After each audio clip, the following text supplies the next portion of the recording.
morning and welcome to the 9:45 a.m. reconvene for the Conference Committee on Senate Bill 2866 relating to Kupuna housing. Senate conferees are Chair Chang and co-chairs San Buenaventura and Moriwaki.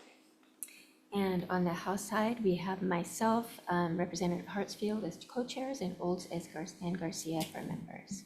Okay, we are in agreement on a CD1 and we did just get WAM release. Okay. Yeah, just to reiterate, the new CD1 that we're agreeing on is to make the state rent supplement program for Kupuna permanent, but doesn't contain any appropriation. And we're just waiting on the fin release.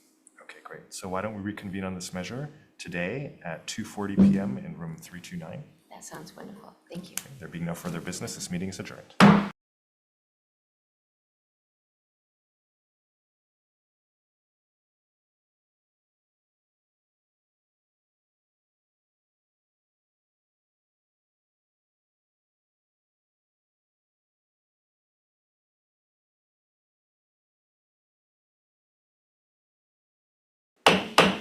Good morning. Reconvening on our 10 a.m. Joint House and Senate Conference Committee hearing. We are on our in conference room 224, again on our 10 a.m. agenda. It's currently 10:01 a.m.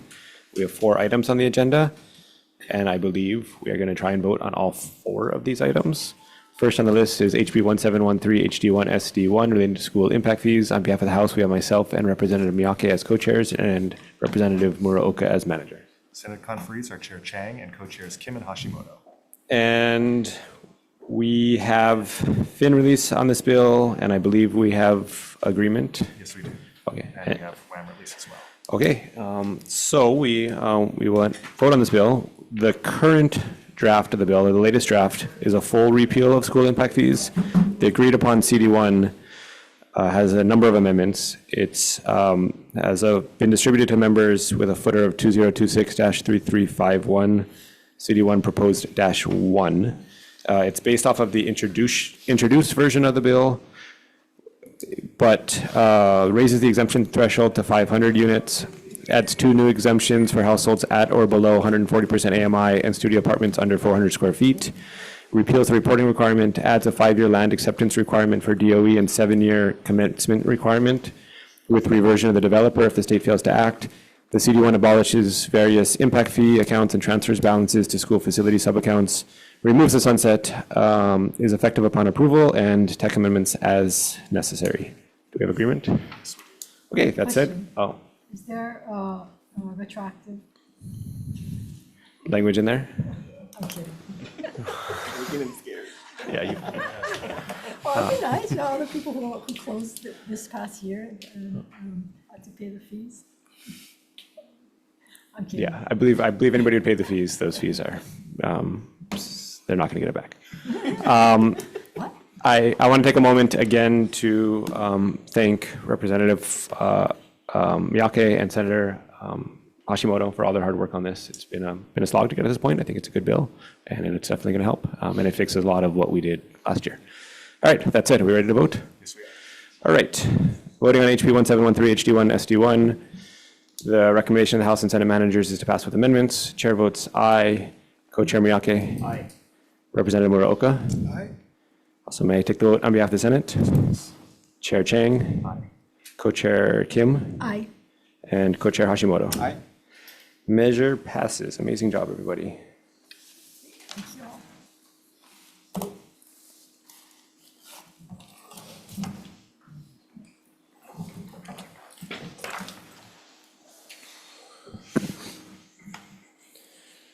Next item on the agenda is HB 1718 HD1 SD1 related to housing. On behalf of the House, we have myself and Representatives Hashem and Miyake as co-chairs and Representatives Yamashita and Cochran as managers. Senate conferees are Chair Chang and co-chairs Wakai and Hashimoto. All right, this bill, we also have an agreed upon CD1 here, and we have fin release, and I believe you folks have WAM release. Awesome.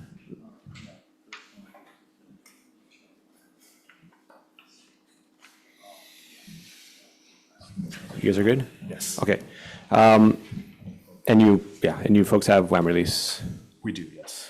So that said, I think we're going to be ready to vote here. The current draft of the bill limits county mixed-use developments to transit-oriented developments that include housing along a locally preferred alternative for a mass transit system. It allows counties to finance and develop these projects, provided that they do so before 2033.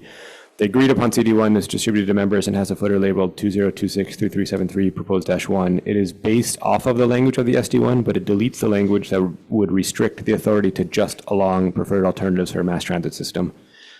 So it still has to be in a TOD, just not that restrictive, which ensures that neighbor island counties can also develop mixed-use projects, and it is effective upon approval. Do we have agreement on that language? Yes. Okay. Then we are ready to vote. Voting on HB 1718 HD1 SD1, the recommendation of the House and Senate managers is to pass with amendments. Chair votes aye. Co-Chair Hashem? Aye. Co-Chair Miyake? Aye. Representative Yamashita? Aye. And Representative Cochran? Aye. Great. And may I take the vote on behalf of the Senate? Yes, please. Chair Chang? Aye. Co-Chair Wakai? Yes. And Co-Chair Hashimoto? Aye. Measure passes. Amazing job, everybody.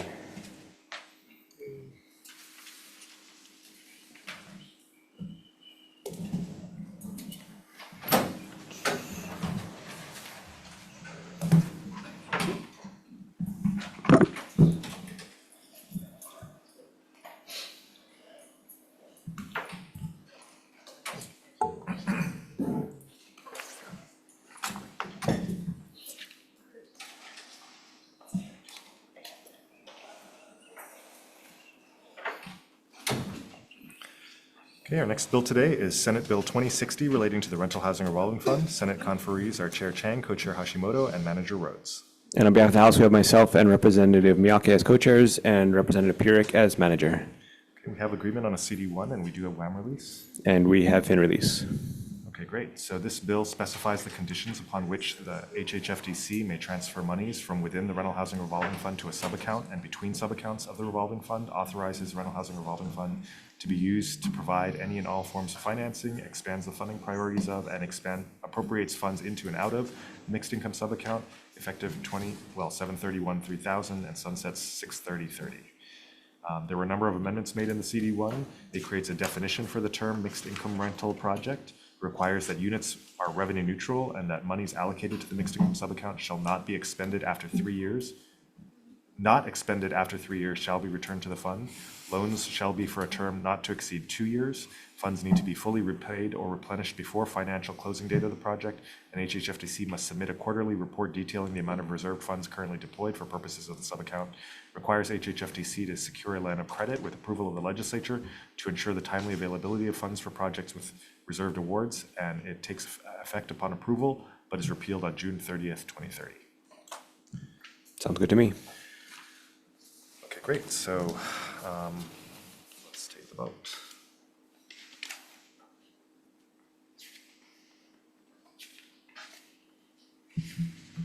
The recommendation of the House and Senate managers is to pass with amendments.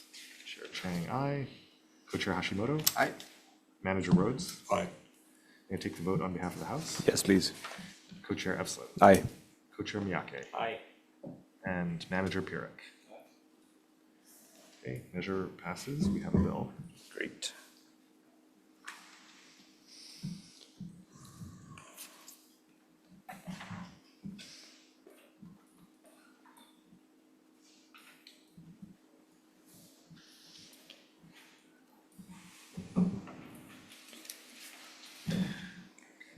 Okay, our next bill is Senate Bill 2338 relating to housing. Senate conferees are Chair Chang, Co-Chair Hashimoto, and Manager Elefante. On behalf of the House, we have myself and Representative Sayama and Miyake as co-chairs and Representative Muroka as manager. And we do have agreement on a CD1, and we also do have WAM release. And we have fin release. Okay, great. So this bill exempts certain positions under HHFDC from the requirement that the employment actions and job descriptions of HHFDC officers and employees be subject to approval by the Director of DBED, increases the salary cap for the Executive Director of HHFDC, renames the position of Executive Assistant to Deputy Executive Director for HHFDC, and increases the salary cap for the Deputy Executive Director, and establishes the Finance Manager position within HHFDC, establishes a cap on the term of employment contracts for HHFDC and HPHA. A number of amendments were made in the CD1. It establishes conditions for the issuance, renewal, and termination of employment contracts issued by HHFDC and HPHA. It limits employment contracts for HHFDC and HPHA to not exceed 3-year terms, eliminates automatic renewal provisions, and eliminates provisions for severance pay, liquidated damages, or financial buyouts. Salary recommendations for HHFDC and HCDA executives are subject to approval by the Director of DBED, and HHFDC and HCDA director salaries are not to exceed 99% of the salary of the governor. Yes. Yeah, sounds good. Thank you. So let's take a vote. The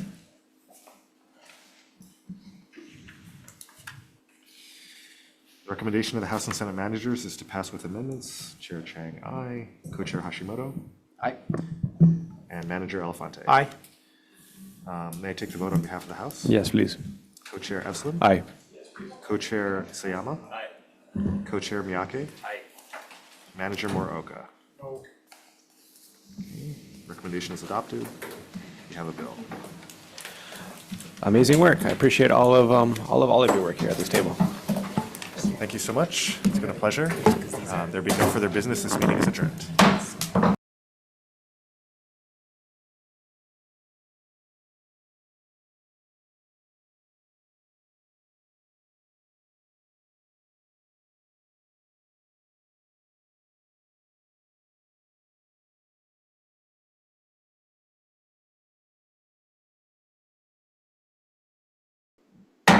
Good morning. We are reconvening our conference committee on this May 1st, Lao Lao Day and Lay Day at about 10:10 in the morning in room 224. We have 3 items on this agenda.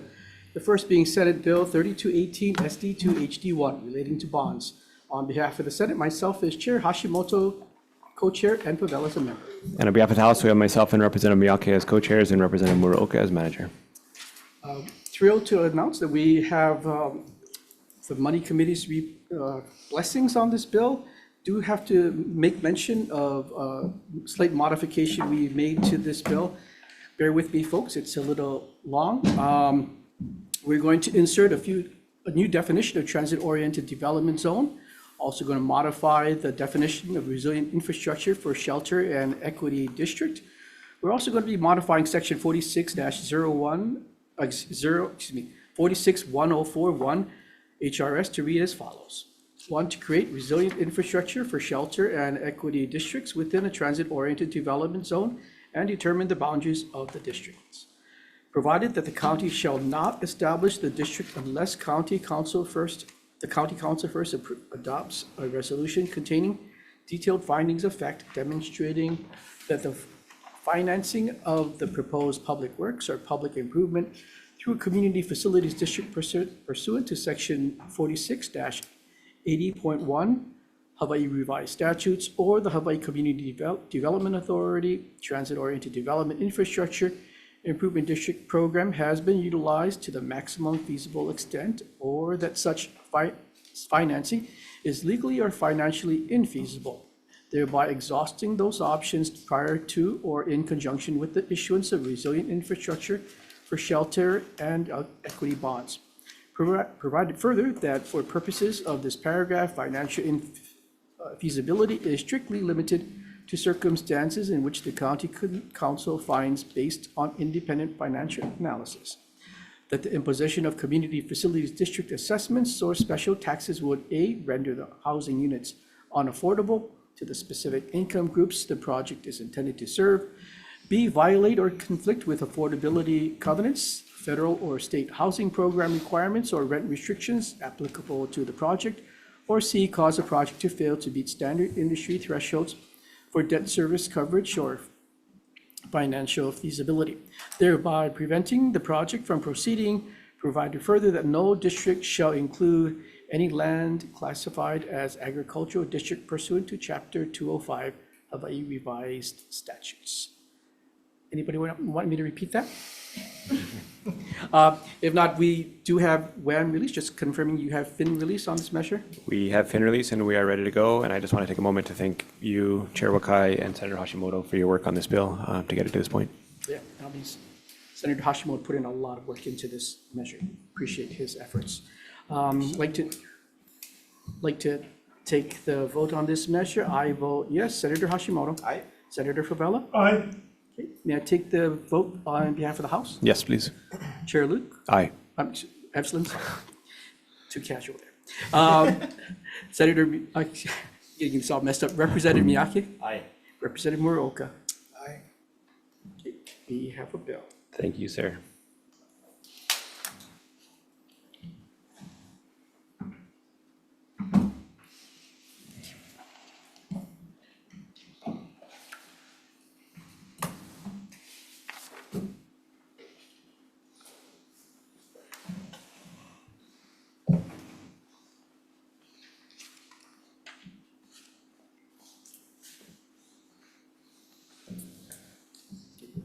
Thank you.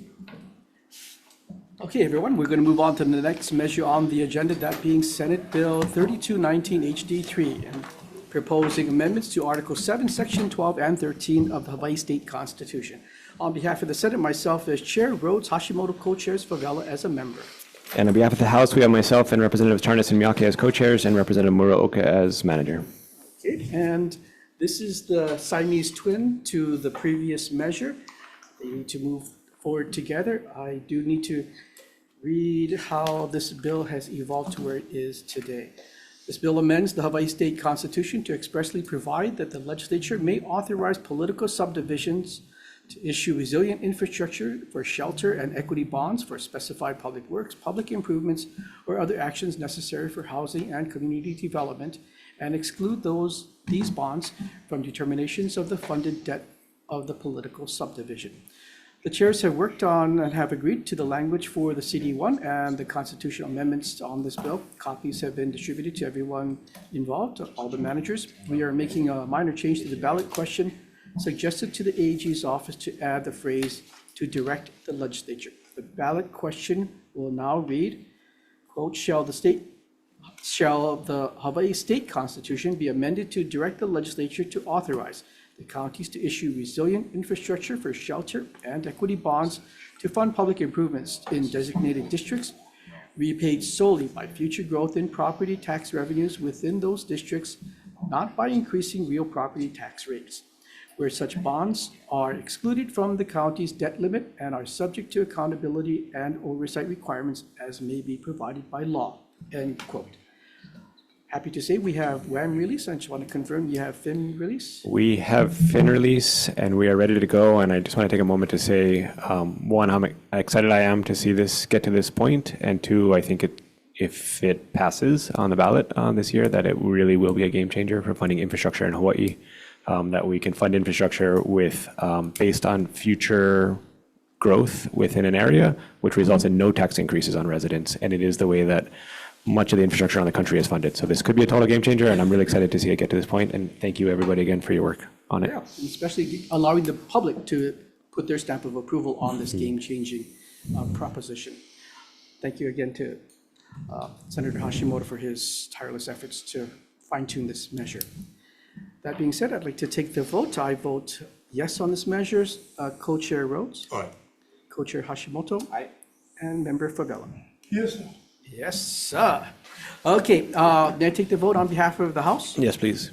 Co-Chair Efslin. Aye. Co-Chair Tarnas. Aye. Co-Chair Miyake. Aye. And Member Muraoka. Aye. Great, thank you. We have a bill. Amazing.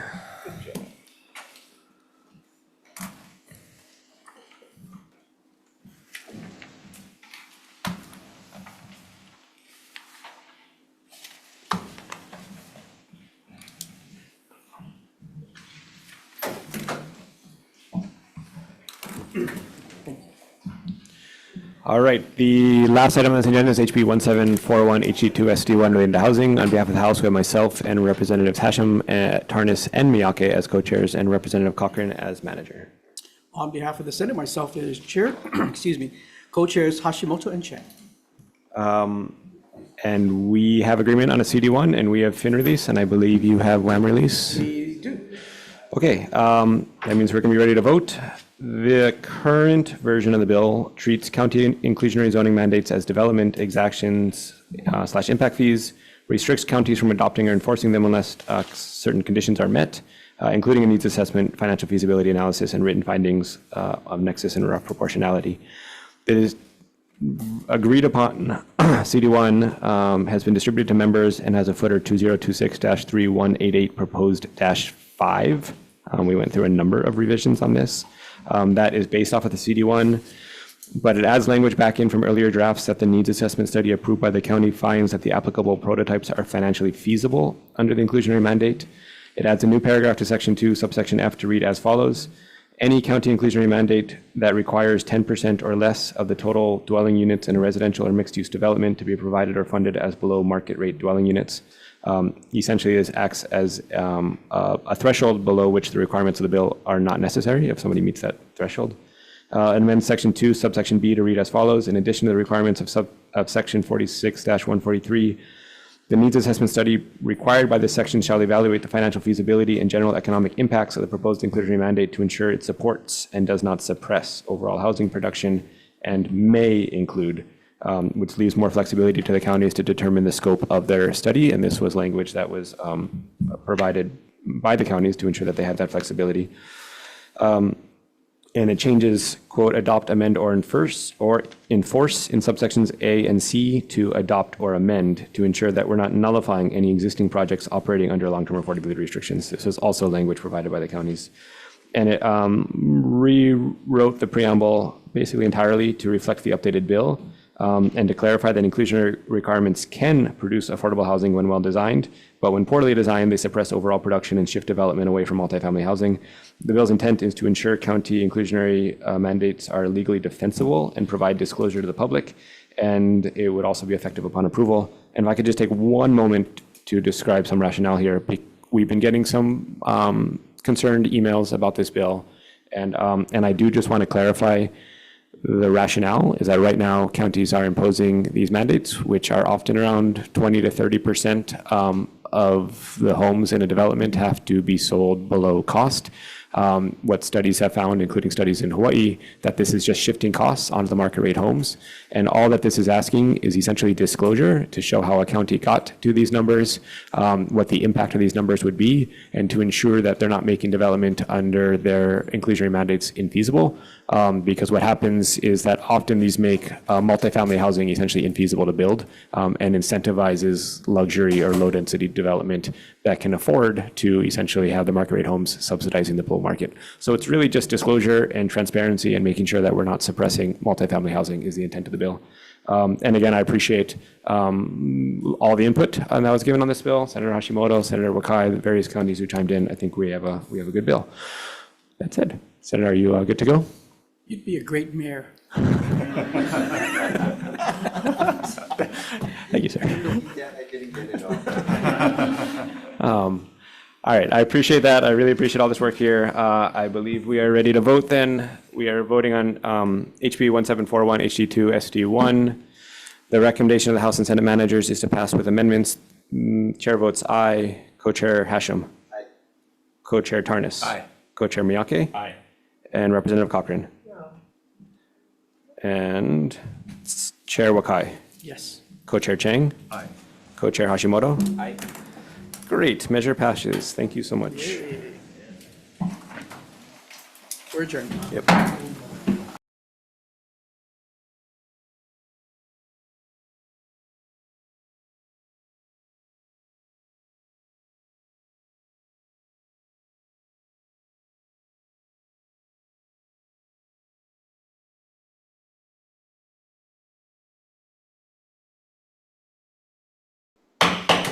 Reconvening our joint House and Senate Conference Committee hearing for Friday, May 1st. We are on our 10:30 a.m. agenda in Conference Room 224, and it's currently 10:30.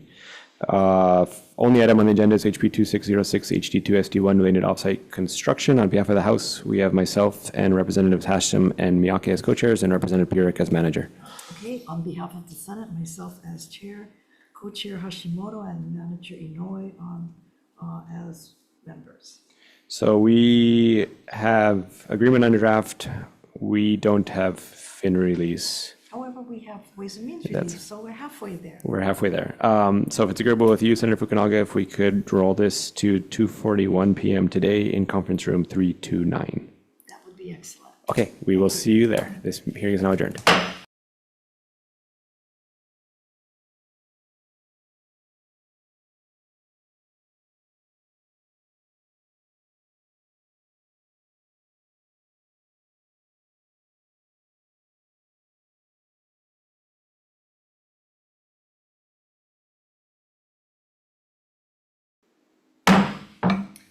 Good morning. We're convening the 10:45 a.m. conference committee on, in conference room 224 on our 10:45 a.m. agenda on SB 3028 and HB 1842.